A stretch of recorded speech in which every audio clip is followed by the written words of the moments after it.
Yeah. Yeah, that's fine. Right after Aaron leaves, hey, let's pull a chair up here.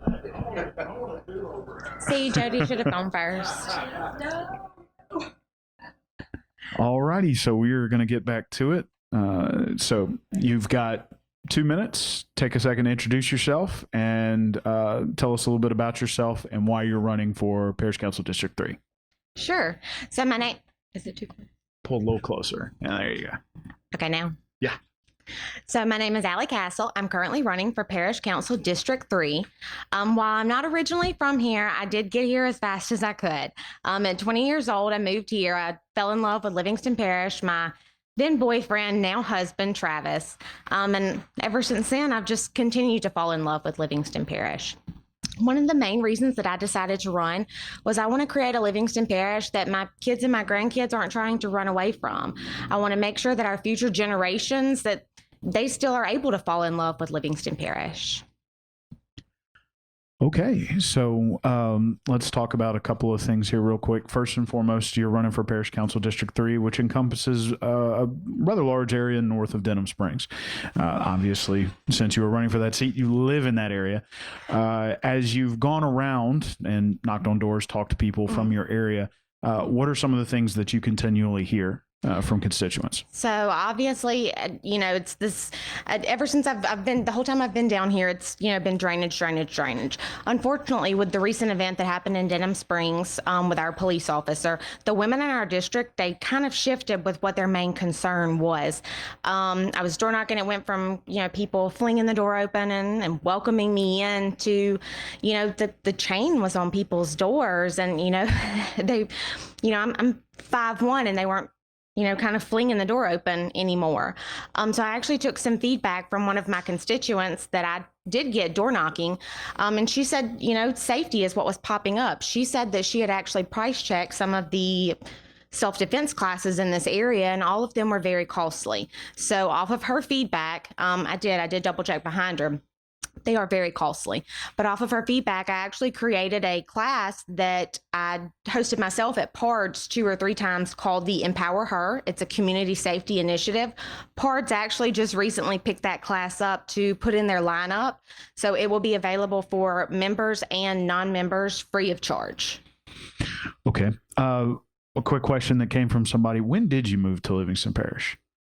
I moved to Livingston Parish in 2011-ish. Okay. 2012-ish. Okay, because the follow-up question was, did you experience the flood? And I guess the answer is yes. Okay. Yes. My husband and I dated long distance for like a year and a half, so it was in between 2010 and 2012. Okay. Here's the better way to ask this question. You've talked about going around and knocking on doors, talking to people. Safety would be the women's side. And anything you'd like to say from the man's side before I ask this next question? Like, what are the guys telling you? You've talked about the women. Well, men don't really speak about their personal safety, but many have mentioned to me the safety of their wife, their children, their mom, living next door, things like that. Okay. So moving on, should you be elected, you would be one of 9 parish council members. What is your experience with the parish council, and have you been to any meetings? Yes, I've been to meetings. Okay. My experience with the parish council, while I've never been in an elected position, I am experienced with the parish council. I understand how things work, how it goes on, what they vote on. I don't know how in-depth you want me to get with that. Feel free. We just started. Go ahead. This is for you. It's not for me. So my experience with the parish council, I've gone on and off for about 6 years, more so really in the last 2 to 3 years. When I initially started going to the parish council meetings, it was over animal control. It kept coming up. It died back down. I had stopped going. It started coming up again. They formed the animal control committee. They had the one meeting. That was actually, I think, 2020-ish, October 2020-ish. They had the one meeting and nothing ever came from it after that. Since then, that was kind of when I wanted to start getting involved with it and figuring out how things worked, who I needed to talk to, what needed to happen, and just kind of understand why we as a parish are stagnant. You have 9 people sitting up there, and it takes the majority to make a decision. But when you spend so much time fighting over things that could so easily be settled, I feel like we've kind of missed the opportunity to really advocate for things that we do need in our parish. So a follow-up question to a couple of things that you brought up. Clearly animal control is close to you. You've started these classes for ladies. Women. When you experience these things, how do those feelings, how would you bring that energy and effort to the parish council? Can you rephrase? Sure. So obviously you have, much like Mr. Aaron Ellis brought up, a civic-minded attitude. When you're going into a room with 8 other people and you're trying to change the look and feel, or at least improve the safety and improve animal control, how do you plan to do that as one of 8 or one of 9, pardon me? So what it really comes down to is being able to be respectful to each other and being open to collaboration and working with the other and hearing them out, and it not being in a disrespectful manner. Obviously, being respectful on the parish council of each other is one of the main things. But in addition to that, it's really being able to build the sense that we are all one comprehensive unit. Yes, we represent our individual districts, but we all represent Livingston Parish as a whole. So, excuse me. Next question would be, so obviously you're trying to work as a team to improve Livingston Parish. Right now, big issue around the parish, and of course there's an ongoing struggle in District 5, is zoning. What is your experience with that sort of ongoing issue of zoning, and how do you feel about how it has progressed in District 3? So I think zoning originally was agreed upon around that same time, the end of 2020. I know they were still kind of fighting over it 2021-ish, at the end of 2021. So this is something they have been fighting over for 2.5, 3 years. We finally make it to this point. I don't know that anyone is actually clear on what happened with the zoning maps, why they were incorrect. It's so many conflicting stories. But had everyone been able to work together in the beginning, instead of all the heads clashing and it just kind of being horns and it just being a pedestal for some people, maybe we wouldn't be in the position that we're in now. So you talked about them working together and trying to pull zoning together as a group. You discussed how they've been fighting, and actually zoning passed by resolution in 2013.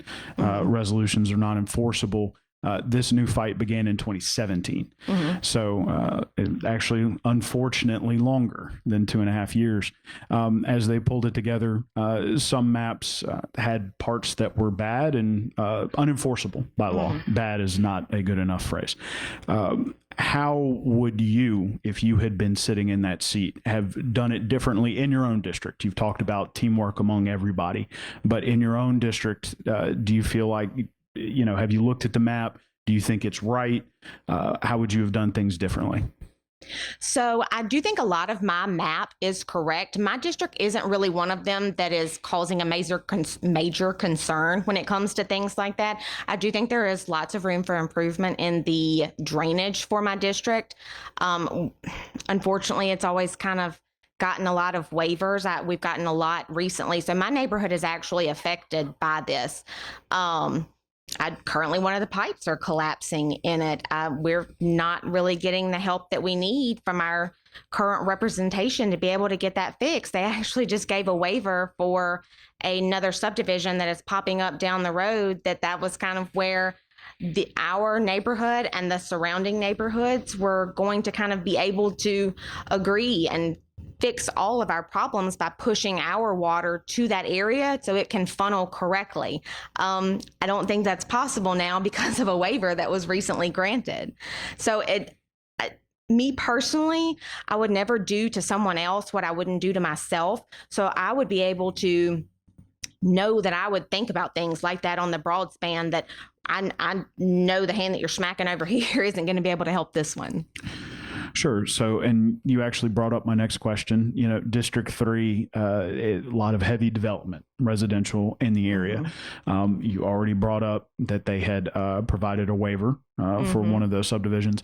If you wouldn't mind discussing that particular waiver, you don't have to name the subdivision, but what did they waive, and what are your feelings on development in your district, and do you think zoning is going to help? So what they did was they allowed that subdivision to add an extra lot. So in increasing it, I believe it was from 7 to 8. So, you know, it's obviously the extra lot, less room for water to flow. And that's kind of what's throwing a hiccup in everything that is further up that path that should have been going that direction. As far as development in my district, we are very development heavy right now. We have great school systems. So I sit on the border of Live Oak and Denham. There's a lot coming up on both sides. Both of them are great schools. As far as development in my district goes, I can speak for everybody that is in my district that says that it's getting out of hand. For me to live, you know, less than 5 miles from my child's school, and it takes me almost 40 minutes to get there in the morning because we're all sitting at one traffic light. It is winding all the way down Cane Market. So where it is winding, they're actually allowing a multi-unit complex to go in right there. It's close to 30 houses. So is it 20 or 30? It might be 30 on the other side, but it's still a ton of cars that are going to be added to the road right in a curve that we already have a lot of wrecks in. There have been fatalities in the past. It's just very unsafe. And to have a 13-year-old child that I know is going to start driving school, it makes me very, very uneasy to think about. Sure. So, one of the follow-up questions is, excuse me, when you're talking about schools, you're on the border of two of the largest, Walker's second, but Denham, Walker, Live Oak, biggest schools in the parish. There is discussion currently between the parish council and the school board about school impact fees, which would be a one-time payment by developers based on new homes and apartment complexes that they're building. I believe the current estimate is about $7,500 per child. So it would be $7,500 per household. Do you believe in that? Do you believe in impact fees? What are your feelings on things of that nature? So obviously every little bit helps, but I do think that we should probably reevaluate all of our impact fees, not just specifically for the school. I do think we should be putting our infrastructure in place beforehand instead of waiting until afterwards when it's bad and people, you know, it takes them 45 minutes to, you know, drive 5 miles. That I've looked at a couple of other places in the state, kind of how they've done with their impact fees, how they've reformed where their new construction happens and things like that. A lot of them, we have low impact fees compared to them, Ascension Parish being one of them. I don't know that it's something that's routinely thought about, but I know at one time Ascension Parish actually cut developers off from mailboxes. They made them have community mailboxes. It's things that people don't think about, that yes, adding the new development, you know, allows for the tax revenue. It allows for this, it allows for that. It brings people to our parish. They're going to spend money in it. We're going to collect their taxes. But in the grand scheme of things, it's so much more that we need to be thinking about. You know, it's our road, it's our mailboxes, you know, in addition to our schools. We just really need to sit down and think about it long term. Here recently, the Parish Council agreed to do some outside contracting when it came to that and hiring professionals and hiring experts. I value the opinion of an expert. I think that, again, a lot of our problems could be solved by working together. And in addition to that, taking some guidance from somebody that knows what's going on. Sure. So when you were talking earlier about Kane Market, which you spent a lot of time on, and traffic issues, there has been current parish council members and those running for parish council who believe that the traffic impact study is, as you've said, not good enough. But it is a state level deal through DOTD. How would you, if possible, push to change that? Rephrase. How would you change the way current traffic studies are done, or what would you push for them to focus more on? So I guess I'm a little ill-informed because I've never seen the traffic survey for Kane Market. So without being able to see that and see what they would suggest, I really can't answer that. So, okay, I was just asking because you were talking about new developments. You have a lot of traffic in your area. Are we talking about them in as just a in whole general, or just Kane Market? just in general, when you're talking about they do traffic studies on each individual new development based on number of houses, number of cars expected to be put on the road. How would you, like, we're talking high level here, for all developments, how, if you could, how would you change that? Okay, so I understand what you're asking now, and I actually do have a solution for this. So when you're having 6 developments that are all going in at one time and, a 10-mile square radius, they're all being able to do them individually, but they're not taking each other into account. So while 10 neighborhoods can go in 10 square miles and individually they might pass for what we currently have, together they're not. And until we are looking at them across the board, we're still not getting anywhere. So just to make sure, as these are presented to permitting, they go to planning, et cetera, they should all be taken in aggregate, is what you're saying. When we have all, specifically in mine, I have, I think, 5 or 6 that's going up right now, all at one time. That is not being taken into account. Okay. So, and obviously, if you could change something, you would march up to DOTD and say, as y'all are studying this traffic, we have 6 of them. So y'all need to study all of them. Correct. Okay. So one of the things that is going on with the parish council is you're looking at, you are running against an incumbent, and as is Mr. Brian Ross, who will be up right after you, actually. But for the most part, there are going to be 6 new parish council people, incumbents that either are running for something else or got out of it. What do you know about some of these other folks that are running, some of the folks that are staying? And then the second part of that question is, how would you like to work with them? Specifically, I would say whoever runs and wins in District 2, which is Watson north of you, and District 4, which is mainly the city of Denham Springs south of you. Yeah. So District 2, I know both. I know both of them. Both of them are great, Ryan and Hoot. I think both of them would do a great job representing District 2. As far as District 4 goes, that is Wascom, Shelley Taylor. Is it just them 2? It's just those Is that 2. the one with 2? Kind of the same. I think that all of Livingston Parish is ready for a change. So kind of, I guess, however form that comes in, I think people are ready to see us be able to progress. Okay. You're answering these all so quickly. I'm sorry. No, that's okay. The next question is a little in the weeds. Ask me about animal control. I want to answer that one quick. Okay. I was getting there because I have one more question. It's kind of about development. After 2016, there were some things that happened at the parish. The parish was removed from what is called the community rating system, which is how they earn points to reduce flood insurance. They have not yet gotten back in. Clearly, you're smiling, I think, because you know something about this. So will you tell us what you know about it and how you would try to work with the other 8 members to work with the administration to try to get back into CRS? So we all know flood insurance in Louisiana in general has, gone up. I think the last estimate on it was like 70% in the past, however many year or two, since the last hurricane. So it was a priority before. It's an even bigger priority now since the entire state's flood insurance has gone up. But for us not to be able to receive those points, Livingston Parish it's a working parish. The majority of my district are working people. We as a whole state kind of rely on our mechanical industries, whether it's, oil, fishing, things like that. So we're kind of hitting our blue collar people hard when it comes to that. Me personally, I think it's something we probably should have talked to an expert on a long time ago.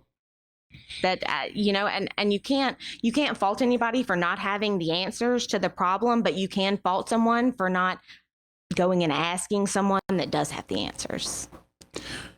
Fair enough. Quick follow-up question. FEMA has actually presented the parish with the path to do that. They just haven't done it. There are people that would say that it's a little unfair, that it's a little too restrictive. The raising. Some of those things, yes. Just some of the ordinances that they have been asked to pass and that kind of thing. In this case, they do get some outside consultation to try to help with that. They've just chosen either not to do it because it might not be popular or that kind of thing. What are your feelings on having to deal with I can't think of the word. I'm drawing a blank. People like FEMA and the Corps of Engineers and that kind of thing. There are folks that say we should fight them. There are folks that should say, well, we kind of have to do what they want us to do, but maybe they need to change it up. Where do you fall on that spectrum?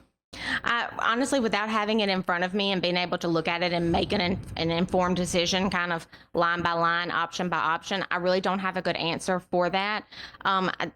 I feel like most government agencies have a little bit of overreach, and I do feel like there's probably room in that to ask questions and to see if there's a happy medium of this or that. If maybe this isn't an option for someone, is something else an option? But again, without having it sitting in front of me and being able to go line by line through it, that's difficult for me to answer. Fair or unfair, though, it still is something that our parish residents probably need. Sure, because every point is 5%. Currently, one of the best parishes in the state is Jefferson. They have roughly a 50% discount on their flood insurance. So yes, let's move into animal control, which has become a more contentious discussion at the parish council. Had a millage, lost it, have not been able to find a funding mechanism for it. Mm-hmm. So take it away. Okay. So when it comes to funding our animal shelter, we have a bond right now that is a jail bond. So the jail bond should have been paid for, I believe it was supposed to be paid for, I think, at the beginning of last year, but something happened and it pushed to the beginning of this year. So currently our jail bond is paid off. We already have a millage that we pay, that our tax that pays, it covers that. Rather than making a new tax, we should be redirecting our current jail bond fund to go into a pot for us to be doing grant matches with. So I don't know how familiar you are when it comes to grants and grant matching. City of Walker and City of Denham Springs both get a lot of grant money when it comes from the state of Louisiana. Livingston Parish does not. Our main reason for not having somebody that is their dedicated position and they spend all their time on it is because we don't have the grant money to match with it. So until we get that grant money in a pot to match with, it's not doing us any good. If we were to take that jail bond money and divert it into a second account and only allow it to be to match for grant money with, we would be able to get a lot more money from the state to fund things like our animal shelter, the roads that happened up here. I think the City of Walker, they did a lot with their roads. They had, I think it was a couple $1 million they got matched. So when you're talking about the Walker is mainly focused on bridges. They've gotten several grant monies for bridges. Is Denham roads and Walker bridges? Yes, and Denham does not have a road program. They are after grants, which is called the State Highway Connector Program, where they have to come up with 20%. It's usually mostly engineering costs. The parish actually did go after a grant in 2017 for Went, their road program that year, got it for 2 years. So it was double what they normally do for roads, but they didn't go back after it after that. So when you're talking about grants Typically, that's done through the Livingston Department of Homeland Security and Emergency Preparedness. I didn't set that up. That's just the way it's set up. How would you work with your other 8 council members to try to entice and work with LoSEP to go after more grants, should you be elected? Sure. Great question. So first things first, you have to have the grant money in there. So until I feel like the jail fund is a no-brainer. Obviously, it's paid for. I know there's some talk about wanting to build another building or something like that. Not sure. However, I do feel that money should be diverted back to our parish to be able to do grant matches with. As far as working with the council members for that, I feel like that's kind of a no-brainer too, that who sitting on the council would not want to be seeking more grant money? I have no idea. Yeah, same. So I did get off on a tangent there, though. If we do want to go back to animal control, I'm sorry. Sure. I got stuck on grants. Go ahead. I mean, grants have become a huge source of funding for local governments, either they be state, federal, or nonprofit. So as we were talking about animal control, you just brought up grants. You talked about the potential from funding from the jail bond. However, I'm not 100% sure. I do believe that will require a vote, since the original millage for that was dedicated to that. Correct. But it wouldn't, what I was saying is it wouldn't be a new tax to the people. Sure. It was a renewal, but not a renewal, if that makes sense. Right, because that has already been renewed. Yeah. But it will come back up, I believe, 8 years from now. So what else do you have with regard to animal control? You've got about 3 minutes left. 3 minutes. I'll speed it up then and get to the end then. So one of the main things that we're going to have to do for animal control in our parish is proactive population decreasing. So the TNR program, trap, neuter, release, I know Denham has a large problem with it. I know a lot of people are aware of that problem, but what they're not aware of is in the outlying areas of our parish that have the same problem when it comes to colonies of feral cats. So trap, neuter, release would actually allow our animal control to go in, trap the cats, be able to neuter them and release them, so to keep the population decreased. On the flip side of that, being able to have the animal shelter where we are proactively doing spay and neuter programs with dogs, that is also going to decrease it.